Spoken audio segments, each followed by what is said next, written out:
Hey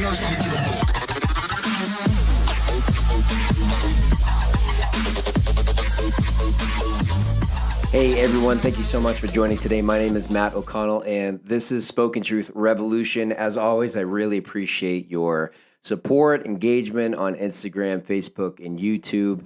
It goes a long way and it takes each and every one of us to make a big difference in our country, and we all need to begin doing it. We all need to begin speaking out, speaking the truth in love, and just getting truth out there. It is hard. It is hard to get truth out there, but it takes each and every one of us. So a couple stories regarding this past weekend, in fact. We have Southwest Airlines. This is the newest story, probably going to be a talking point. And my guess is in many different industries, not just the airlines industry, but I'll talk about even the hospitals, the medical industry as well. But what we're seeing, CNBC says the following: Southwest Airlines cancels 1,800 flights, blaming weather and staffing.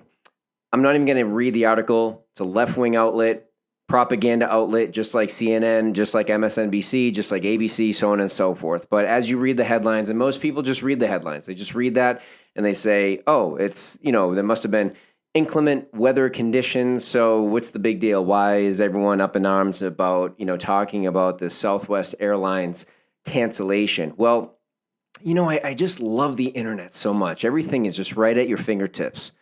So I went on AccuWeather.com, which you can see the weather for the U.S. So I went on, and here we go. We have the weather, and as of today, October 11th, 2021, and as you can see, the weather for today on AccuWeather is pretty clear. So the media in Southwest, they're saying that they're canceling flights because of bad weather.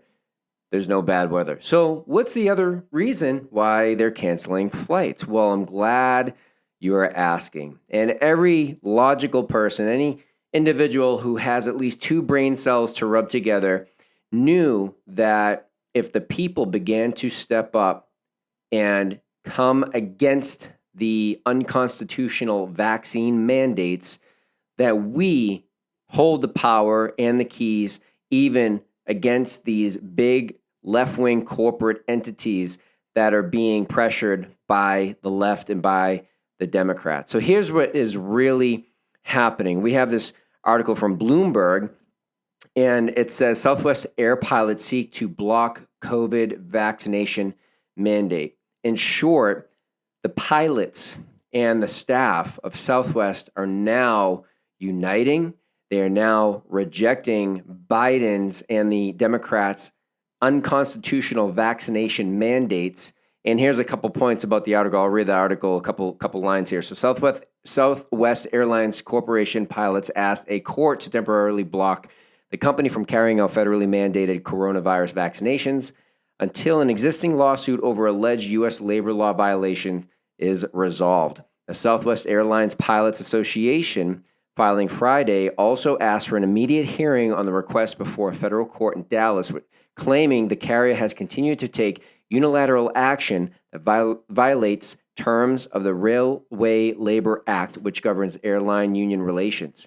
Those steps include COVID-19 vaccination requirement. It says this: the new vaccination mandate unlawfully imposes new conditions of employment, and the new policy threatens termination of any pilot not fully vaccinated by December 8th, 2021, the legal filing says. Southwest Airlines' additional new and unilateral modification of the parties' collective bargaining agreement is in a clear violation of the RLA. So in short, Southwest violated their contract with the Southwest Airlines Pilots Association contract.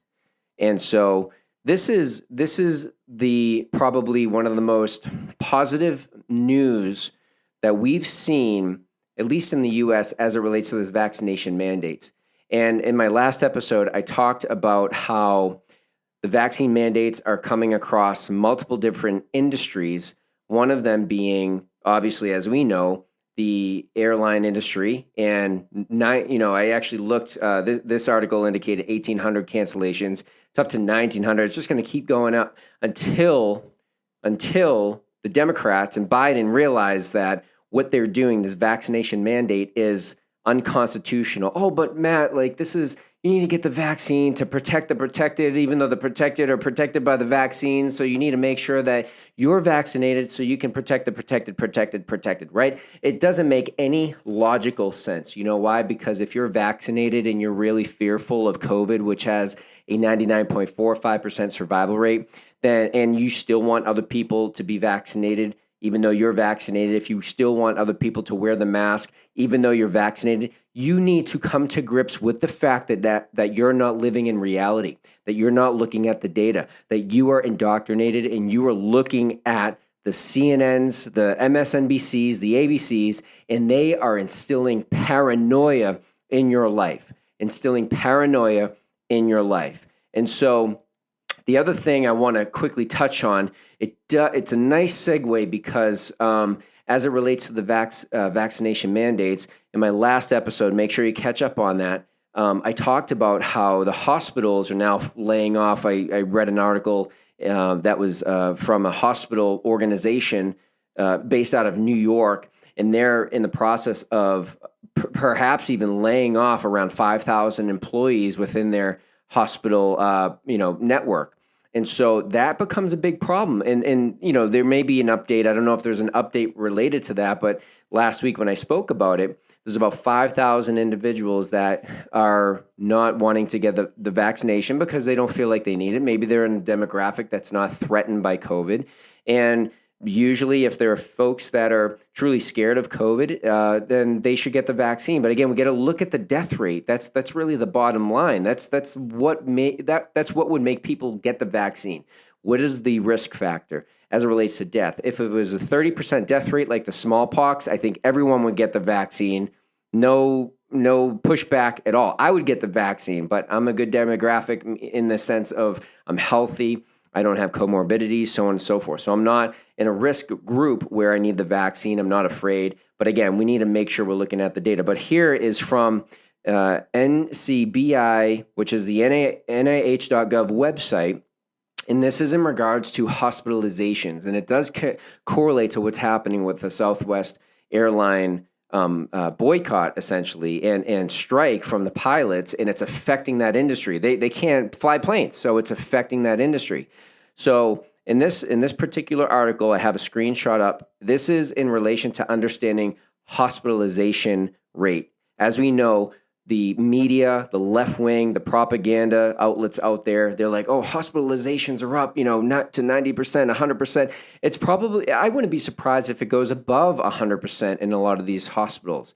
And we have to remember, when they say that, it is not a matter of, do people have the ability, if I am sick, to get into a hospital room? It's not referring to rooms. What it refers to is how many people in the hospital organization, the hospital personnel, have the ability to care for the sick. That's what hospitalizations mean. And I'll read this quote here. It says this: in the hospital industry, hospital capacity is traditionally defined in terms of bed complement, but the industry counts beds in more than one way. Number one, beds set up and staffed. And number two, licensed beds. Licensed beds are defined as the maximum number of beds approved by the licensing agency or hospital and are not necessarily existent beds. So this is in relation to hospital personnel. And so here's the thing. And then we also had something else in relation to the state troopers in Massachusetts. Dozens and dozens were being laid off because a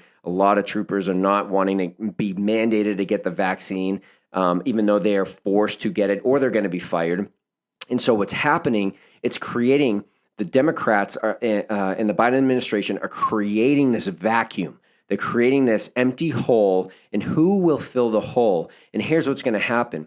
There's going to be likely, my guess is like the Southwest Airlines situation, the hospitalizations are going to increase in specific Democratic states because they're the ones that are really forcing vaccine mandates. And it's going to then compel the Democrats to respond to the crisis that they created because they're instituting a vaccine mandate, which is firing hospital workers. Mind you, it's aside the point, like if we're in a pandemic, why would you fire any hospital workers? That's a whole nother topic. It's like, don't you want more hospital workers? If You're declaring the pandemic is so bad. Why would you fire more hospital workers? That's beside the point, though. But they're almost creating this hospitalization capacity issue to create another crisis, and then they're going to then come up with a solution for the crisis, which we often see from the left and from the Democrats. And so anyways, that's just a few points that I wanted to make related to that. And we'll stay tuned and updated on what's happening with the police, with the hospital staff, and also with Southwest. And good for the Southwest pilots for being kind of the first major group to stand in the gap and say, listen, if we're all in this together, if we all reject this, the government cannot mandate anything, because the private entities will then come on the citizen side, because the private entities rely on the people to generate money. And that's what the private entities are really all about. They're generating money. And if we say, no, we're not going to do it, then we can hold them to it and hold the Democrats and the Biden administration to it as well. So this next story we have is from Project Veritas, and you may have seen it. It's not on mainstream media. You will not find it. It is a video, and I'll play it in just a second, but just to give you some background, Melissa Strickler, she's a Pfizer whistleblower. She works in quality control, and she discusses an email thread from Vanessa Gelman, the Senior Director, Worldwide Research, Development, and Medical Communication. So take a watch of this video, and I'll chat about it after. I work at a pharmaceutical company. I'm not an anti-vaxxer. I just believe in research and science. Well, in this database, you came across a chain of emails discussing fetal tissue and the COVID vaccine. Vanessa Gelman, who works in Washington, D.C., is Senior Director of Worldwide Research. The question came up as an inquiry to our MedInfo group. They're asking, quote, did Pfizer make use of a cell line from an aborted fetus? They want you to leave out the highlighted part, which is the one or more cell lines with an origin that can be traced back to human fetal tissue has been used in laboratory tests associated with the vaccine program. And here we have your badge. You are an employee of Pfizer? I work at the McPherson, Kansas plant. It's one of the biggest plants in the operation of Pfizer. We produce some of the most units. This message from Vanessa Gelman. From the perspective of corporate affairs, we want to avoid having the information on the fetal cell lines floating out there. We believe that the risk of communicating this right now outweighs any potential benefit that we could see, particularly with general members of the public who may take this information and use it in ways we may not want it out there. We have not received any questions from policymakers or media on this issue in the last few weeks, so we want to avoid raising this if possible. Wow. We believe that the risk of communicating this right now outweighs any potential benefit we could see. They ought to put that on American currency. So as we can see, and as we saw what was done in darkness, in other words, what was not fully transparent, right? So we see Pfizer, and clearly the Democrats, the left, the scientists that are such as Fauci. We'll talk about Fauci in a few minutes here. But there are a lot of things that are being done in the dark. And it reminded me, as being a Christian, it reminded me of a story in the Bible that I'm sure everyone is familiar with. So the story of Adam and Eve, when they sinned against God, when Eve took a bite of the fruit that she was not supposed to take a bite from, the tree of knowledge, she then shared the fruit with Adam. What was the first thing that they did? They hid, and then they clothed themselves and they covered themselves up because they were ashamed. And they knew what they were doing was wrong. They hid from God because God would have known what they did was wrong. And they knew in their conscience, they knew what they did was wrong. And so I think a big principle out of this whole situation with the vaccine is that if you need to do things secretly without others knowing, or you need to cover something up or hide or bring it in the darkness where no one can see, that's usually a good indication that what you're doing is wrong.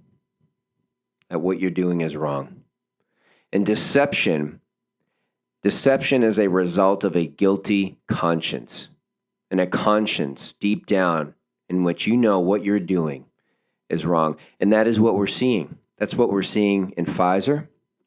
That's what we're seeing in the elite ruling class scientific community.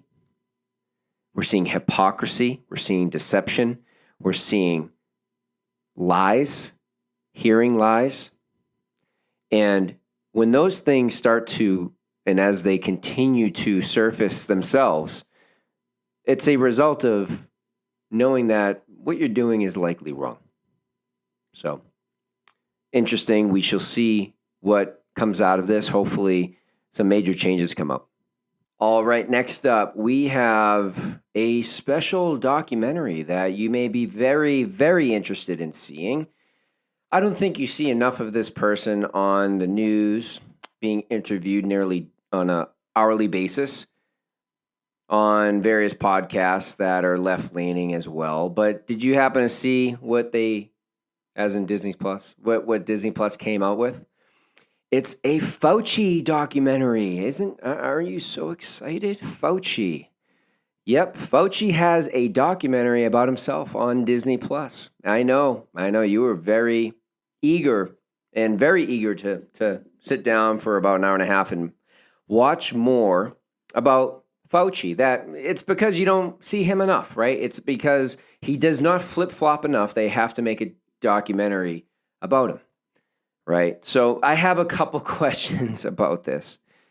Couple questions. Number one, if this pandemic is so terrible as the Democrats, the ruling class, the elites, Fauci say it is, how does this man, Fauci, have enough time to go on as many interviews as he does every single day with nearly every single media outlet and various podcasts, liberal, left-leaning liberal podcasts that many people don't even know about? And he has time to make a documentary about himself.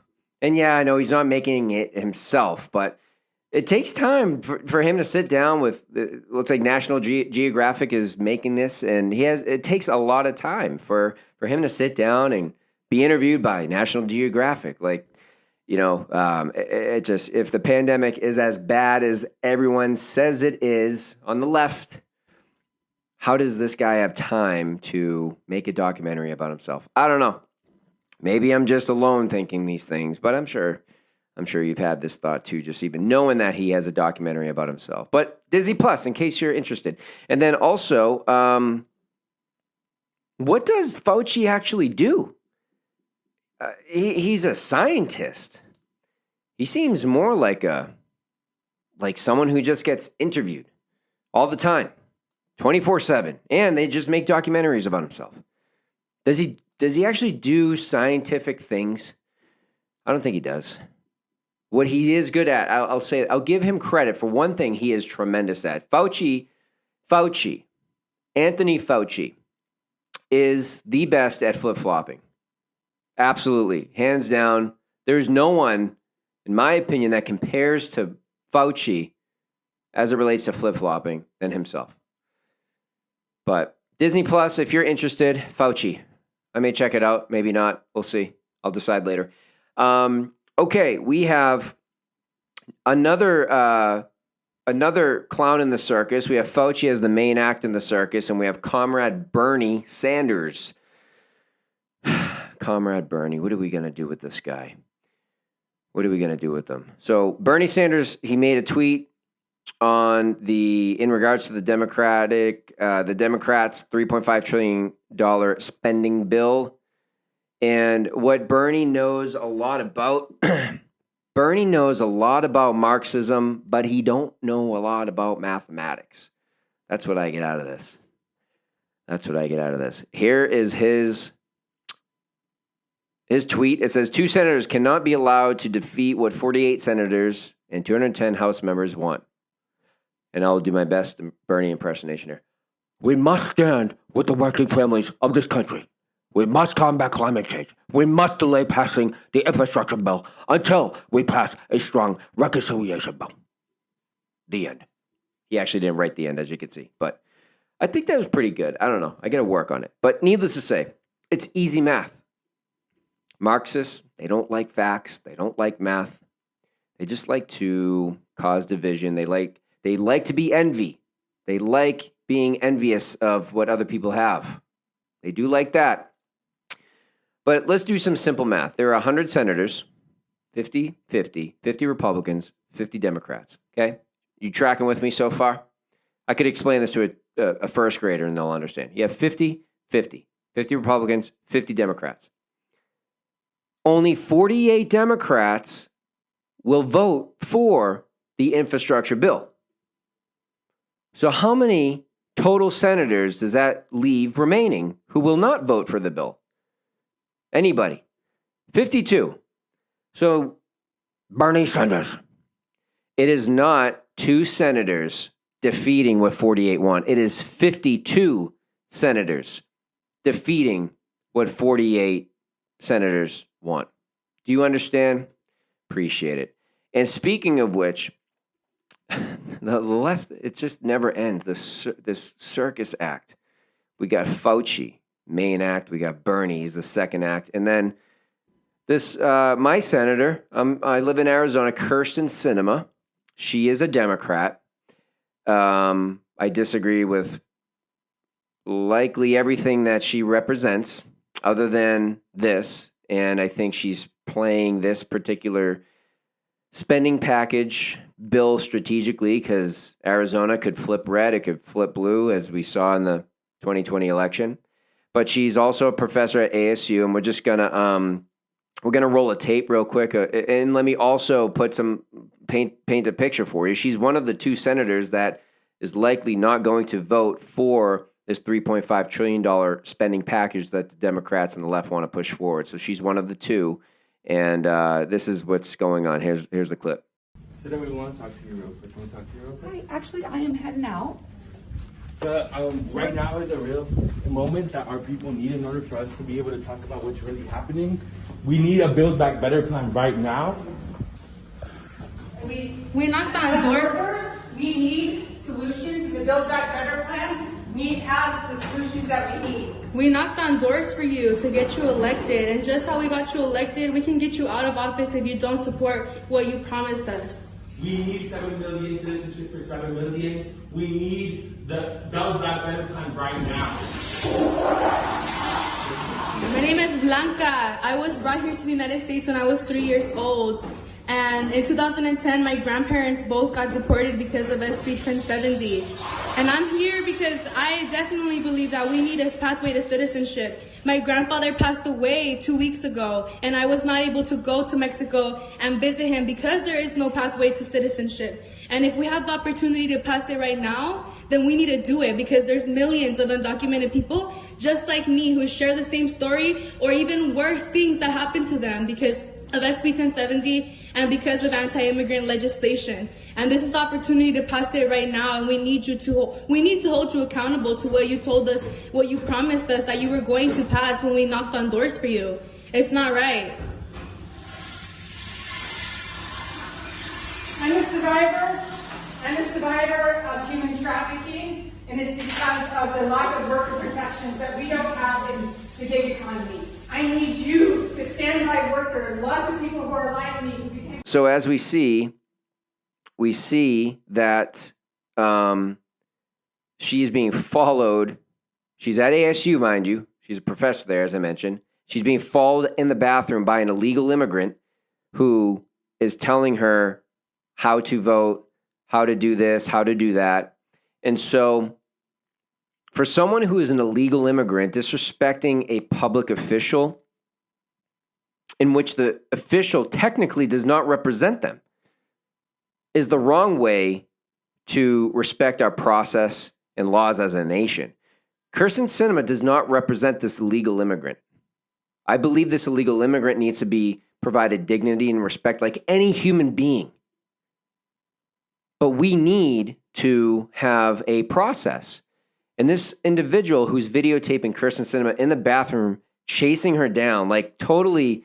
It's harassing her. It really is. You can use, oh, she's not hurting her. No, she's like following her into the bathroom. Like she's in the bathroom stall. You can like hear the toilet flushing. Like let me poop in peace, please. Okay. This person, if the illegal immigrant wants to do the right thing, dignity and respect, we can still offer dignity and respect. Go to the respective embassy that you belong to. Go through the immigration process, the immigration office that you need to go through in order to get citizenship. And that's the American way. If we just let people into our country, like I was talking to my wife and my brother and sister-in-law about this a couple days ago. If we just bring everybody in from around the world who are in dire straits, like even folks from Afghanistan, let's use that as an example, right? We want these people to be removed from harm's way. And I'm for that, right?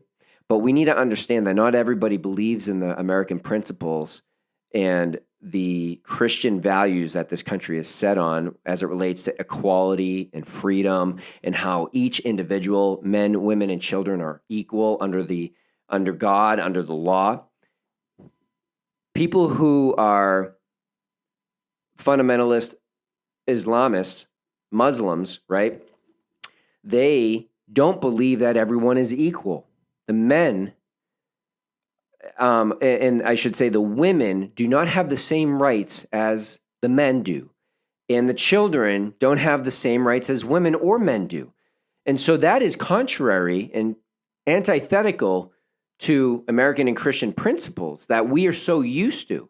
So a lot of Christians will push for this as well. They'll say, oh, why, like, it's racist to have immigration law. Well, it's not that we would prevent people from coming, but like these people need to go through like training to realize like what you've grown up as far as understanding the world and understanding your family and your social structures between men, women, and children. How you once thought that the men were essentially what a lot of the feminists argue, the patriarchy. Like that's like the prime example of like what they argue against, the patriarchy. Like they believe they are superior to men and children. I mean, to women and children. So if they want to come to the United States, they need to understand that no, everyone is equal. We are all equal. No one is better or worse than the other person, than the other demographic, than the other gender, right? Or based on age, right? And so people who want to come into this country need to understand that. And so if we just let people in and then drop them off in the middle of the downtown area, a city or whatever, that's going to start to begin to corrode those fundamental principles of our country, of freedom, of equality, under the law, under God, equality between men, women, and children. We hold those values. We understand them like it's in our DNA. They don't, though, and we need to understand that. And as we understand that more, I think more of the left and more of the liberals would appreciate the immigration process to bring these folks through proper and sound training to understand American principles, which are derivative of Christian principles as well. So, yeah. So, anyways, that's what I have for you this week, and I hope you all have a great rest of your week, and we will see what happens in this circus, right? And keep up the great work. God bless. Have a great day. Bye-bye.